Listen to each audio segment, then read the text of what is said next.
जीवन भर शिक्षा से जुड़ी रहे, शिक्षा से जुड़ी रहे ऐसी लड़की को, ऐसी महिला को ब्रह्मवादिनी कहा गया था। क्या कहा गया था ऋग्वेद में? ब्रह्मवादिनी।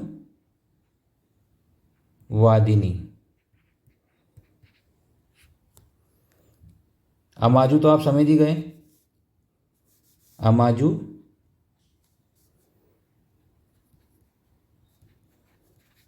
वे ब्रह्मवादिनी, ऐसी कन्या जो जीवन भर अविवाहित रहे और ऐसी कन्या जो जीवन भर शिक्षा से जुड़ी रहे, चाहे वह अध्ययन प्राप्त करे या फिर वह अध्ययन का दान करे, यानी किसी अन्य को पढ़ाए, उसे ब्रह्मवादिनी कहा गया है महिलाओं में।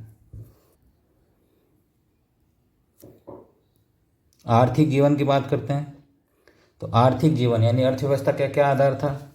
पशुपालन ही उनका मुख्य अर्थव्यवस्था का आधार था। गाय का इस काल में सर्वाधिक महत्व दिया गया है और संपत्ति व विनिमय यानी संपत्ति किसकी कितनी है और लेन देन का, बाजार में लेन देन का आधार क्या था? गाय थी। गविष्टि शब्द जो है वो युद्ध व गाय के लिए इस्तेमाल किया गया है। और पणी, पणी शब्द जो पशु चराने, ऐसा व्यक्ति जो पशु चारण करता हो यानी गायों को चराता हो, उसे पणी कहा गया है। ये पणी आगे चल के व्यापारी शब्द में बदल जाएगा उत्तर वैदिक काल, और अगले जो आगे समय आएगा उसमें पणी व्यापारी के रूप में बदल जाएगा। घोड़ा उस समय था, उसका प्रमाण है। रथ का प्रयोग उस समय होता था, परंतु हाथी वे बाघ का अस्तित्व नहीं था। इन दो जानवरों से ऋग्वैदिक कालीन लोग अनभिज्ञ थे। कृषि थोड़ी बहुत ही नगण्य थी। 24 मंत्र कृषि के लिए समर्पित हैं और कुछ यंत्रों का नाम भी वहाँ दिया गया है जो कृषि से संबंधित हैं। अनाज मापक यंत्र हैं या फिर कृषि के काम आने वाले हैं, जिसमें कौन सा यंत्र है? धान्य और वापंती और पर्शिणी, ये सभी क्या हैं? कृषि से संबंधित यंत्रों के नाम ऋग्वेद काल से हमें मिलते हैं। उर्दर, जो बंजर भूमि थी, बंजर भूमि को उर्दर कहा गया है। और उर्वरा उपजाऊ भूमि को कहा गया है। और भूमि का स्वामित्व कैसा होता था? सामूहिक रूप से, किसी एक व्यक्ति की नहीं होती थी, सामूहिक रूप से। बैल को वह हल को लोहागल कहा गया है, लोगल। बैल को वृष वह कहा गया है और हल को लोगल कहा गया है। उद्योग कौन कौन से हुआ करते थे? उद्योग उस समय बढ़ई का, रथकार का, यही उद्योग प्रमुख थे। रथ बनाने का कार्य प्रमुख था। विदेशों से व्यापार इनका कोई भी नहीं हुआ करता था। ऐसा कोई प्रमाण नहीं मिला कि ये ऋग्वैदिक कालीन लोग विदेशों से व्यापार करते थे। उत्तर वैद काल में इसका मिलेगा, मगर ऋग्वैद काल में इसका विदेशी व्यापार का कोई भी प्रमाण नहीं मिला है। वस्त्रों में कैसा था? वस्त्र जो सबसे निचला जो वस्त्र था उसे नीवी कहा जाता था, और मध्य के वस्त्र को वास कहा जाता था, और सबसे ऊपर जो पेट से ऊपर जो ओढ़ा जाता या पहना जाता था उस वस्त्र को अधिवास कहा जाता था। अब बात करते हैं ऋग्वेद काल में धर्म की। धर्म के बारे में मैंने बताया कि देवताओं की उपासना किसके द्वारा की जाती थी? बलि यानी उन्हें उपहार दे करके, यज्ञ के द्वारा स्तुति की जाती थी, और इनके माध्यम से इनकी पूजा पाठ या स्तुति की जाती थी। और 33 देवता थे ऋग्वेद काल में, जिनको 3 श्रेणियों में विभाजित किया गया था। पहला जो थी वो आकाश से संबंधित थी, दूसरी अंतरिक्ष के देवता, और तीसरी, पहले आकाश से संबंधित देवता, दूसरे अंतरिक्ष के देवता, और तीसरे पृथ्वी से संबंधित देवता। आकाश में कौन कौन से देवता निवास करते थे? धौस, वरुण, मित्र, पूषण, सविता, विष्णु, उषा व अश्विन। विष्णु जो था, विष्णु की पत्नी प्रारंभ में भारती कहा जाता था, भारती, और आगे चल करके यही भारती किसमें परिवर्तित हो जाएगी? लक्ष्मी में।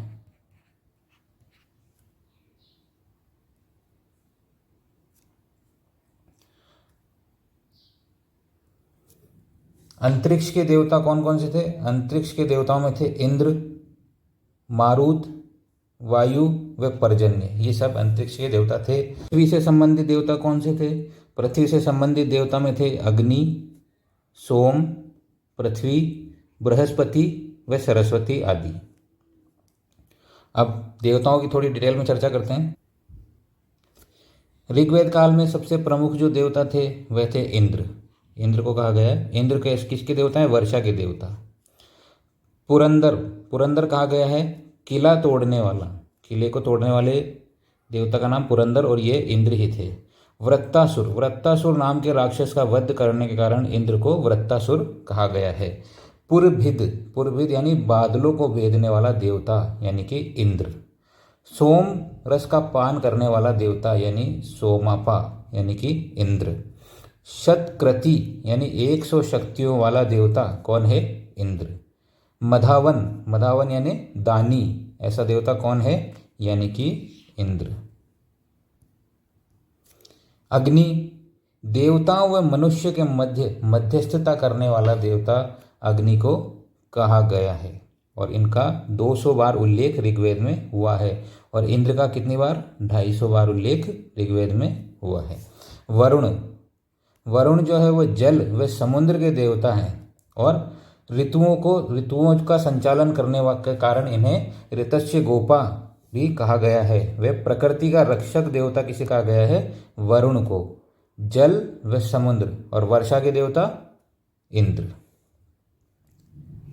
पापियों का नाश करने के समान, और ये वरुण जो किसके समान है? ईरानी ग्रंथ अहुर मजदा में जो एक देवता का नाम है अहुर मजदा, ईरानी ग्रंथ है जंदे अवस्था, ऋग्वेद के समकालीन है, मैंने पूर्व में बताया था।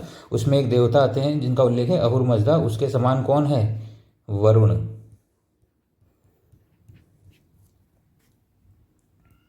सोम, सोम का मैंने अभी बताया था, हिमालय पर्वत के मंझावा चोटी पे जो जड़ी बूटी मिलती है उसका नाम सोम है।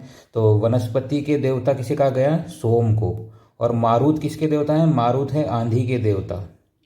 अश्विन चिकित्सा के देवता, और ये अश्विन नासत्य, इनको आगे चल के नासत्य भी कहा जाएगा। और सूर्य के देवता भी अश्वनी कुमार, ये 2 देवता थे, 2 भाई थे, अश्वनी कुमार इनको कहा गया है। दोष, दोष जो देवता थे वह सबसे प्राचीन देवता है। वृषभ यानी पिता के समान इनको माना गया है। सूर्य, सूर्य समस्त विश्व के रक्षक और समस्त विश्व में प्राण फूंकने वाले देवता सूर्य को कहा गया है। अब सूर्यों में मित्र, जो सुबह सवेरे प्रातःकाल का जो सूर्य होता है, उगता हुआ सूर्य, उसे मित्र कहा गया है, सूर्य में भी अलग। और उषा प्रातःकाल की देवी को कहा गया है, सुबह सुबह की। सविता, जब सूर्य बिल्कुल सीधा सूर्य चमकता है ऊपर सर पे, तो उसे सविता कहा गया है, सविता भी सूर्य से संबंधित है। और इसी सविता को गायत्री मंत्र समर्पित किया गया है।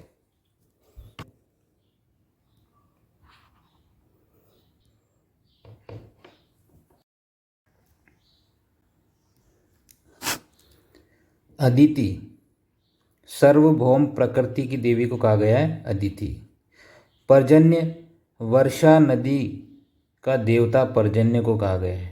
वर्षा का देवता तो इंद्र को कहा गया है, और वर्षा नदी, ऐसी नदी जो केवल वर्षा काल में जलती है, उसका देवता किसे कहा गया है? पर्जन्य को।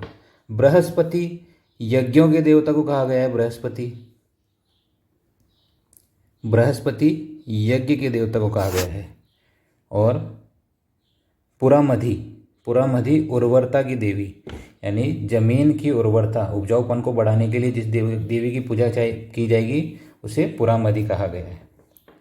अरण्यई, अरण्यई जंगल की देवी को कहा गया है। किसे कहा गया है? अरण्यई। अरण्य का मतलब होता है जंगल, और अरण्यई मतलब जंगल की देवी।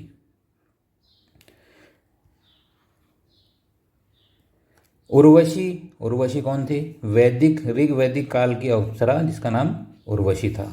रुद्र, रुद्र शिव का प्रारंभिक रूप है जो स्वभाव से क्रोधी है, आगे जाकर के यही रुद्र शिव का रूप लेंगे। सरस्वती, सरस्वती ऋग्वैदिक काल में सबसे मुख्य इम्पोर्टेंट देवी सरस्वती, इनका सबसे ज़्यादा अधिक प्रभाव या सबसे ज़्यादा इनका प्रभाव देवियों में रहता है। और सरस्वती कौन है? ज्ञान की देवी। तो ये थे ऋग्वैदिक कालीन धर्म और उनसे संबंधित कुछ महत्वपूर्ण देवता। और जाते अंत में लास्ट में एक मैं थोड़ा सा आपको बता देता हूँ कि एक ऋषि हुए थे जिनका नाम था मृकंड ऋषि, और इन ऋषि के पुत्र थे मार्कंडेय। ये आपके द्वारा महामृत्युंजय मंत्र की रचना की गई थी। और ये महामृत्युंजय मंत्र किसको समर्पित था? ये शिव को समर्पित था, रुद्र को। अब थोड़ी सी इनकी स्टोरी में बता देता हूँ, मार्कंडेय जो ऋषि थे उनकी। तो मृकंड ऋषि थे आपके, इनके कोई भी संतान नहीं थी, तो इन्होंने भगवान रुद्र शिव की स्तुति की थी। और इससे प्रसन्न होकर के भगवान रुद्र ने इन्हें वरदान दिया था। इन्होंने कहा था कि मेरे कोई भी संतान नहीं है हमारे, तो हम संतान चाहते हैं। तो भगवान रुद्र शिव ने कहा था कि आपको संतान तो प्राप्त होगी, परंतु वे ज़्यादा उम्र नहीं होगी उसकी उम्र सिर्फ 12 वर्ष की रहेगी। और 12 वर्ष पश्चात वे मृत्यु को प्राप्त होगा। ऐसा वरदान भगवान शिव के द्वारा मृकंड ऋषि को दिया गया। तो इस वरदान प्राप्त करके इनके घर में पुत्र प्राप्त होता है। पुत्र बड़ा ही ओजस्वी तेजस्वी रहता है। इस पुत्र का नाम ये रखते हैं मार्कंडेय। और धीरे धीरे समय बीतता जाता है, और जब बालक बड़ा होता है, काफ़ी होशियार, काफ़ी कुशाग्र बुद्धि का होता है। अब इन ऋषि को तो पता है कि हमें क्या वरदान मिला था। जब ये बालक 12 वर्ष का होगा तो उस समय क्या होगा? इसकी मृत्यु निश्चित है। 1 साल बचता है, जब ये 11 वर्ष का होता है तो ये ऋषि बड़े दुखी होते हैं, काफ़ी सुस्त रहने लगते हैं, दुखी होते हैं, क्योंकि उन्हें पता है कि आगे क्या होने वाला है। जो वरदान है वो तो फलीभूत होना ही होना है।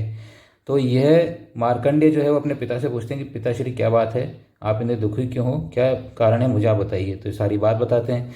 तो अब मार्कंडेय जी जो है वो भगवान शिव की उपासना करेंगे, और भगवान शिव की उपासना के लिए महामृत्युंजय मंत्र का रचना करते हैं। इसी मंत्र के उच्चारण व इसके प्रभाव से जो शिव है वो ये वरदान देते हैं इन मार्कंडेय को कि आपके द्वारा जो मंत्र बनाया गया है, इससे मैं इतना अति प्रसन्न हूँ कि भविष्य में जो भी व्यक्ति या मानव इस मंत्र का उच्चारण करेगा या जाप करेगा, उसकी अकाल मृत्यु नहीं होगी। इससे मार्कंडेय ऋषि का श्राप भी बच जाता है, इनका वचन भी पूर्ण हो जाता है, और इनका जीवन भी बच जाता है। तो ये थी ऋग्वैदिक कालीन इतिहास की चर्चा। ऋग्वेद में, वैदिक संस्कृति में ऋग्वेद काल यही समाप्त होता है। अब अगला जो हमारा लेसन होगा या टॉपिक होगा वह होगा उत्तर वैदिक काल से संबंधित। तो साथियों इंतज़ार करें उसका। जल्द ही मैं इस टॉपिक पर भी वीडियो लेकर के आऊँगा। और 1 मिनट आपका और चाहूँगा कि यदि ये वीडियो आपने पूरा देखा है तो इसका अर्थ है कि आपको ये पसंद आया है और कहीं ना कहीं आपके काम में आ रहा है। तो एक थोड़ा सा निवेदन है आपसे कि मेरे चैनल को सब्सक्राइब करें, लाइक करें और शेयर करें, और इसी तरह हमारे साथ बने रहें इतिहास व अन्य विषयों से संबंधित कंपटीशन की तैयारी के विषयों के अध्ययन से जुड़े रहने के लिए। धन्यवाद आपका।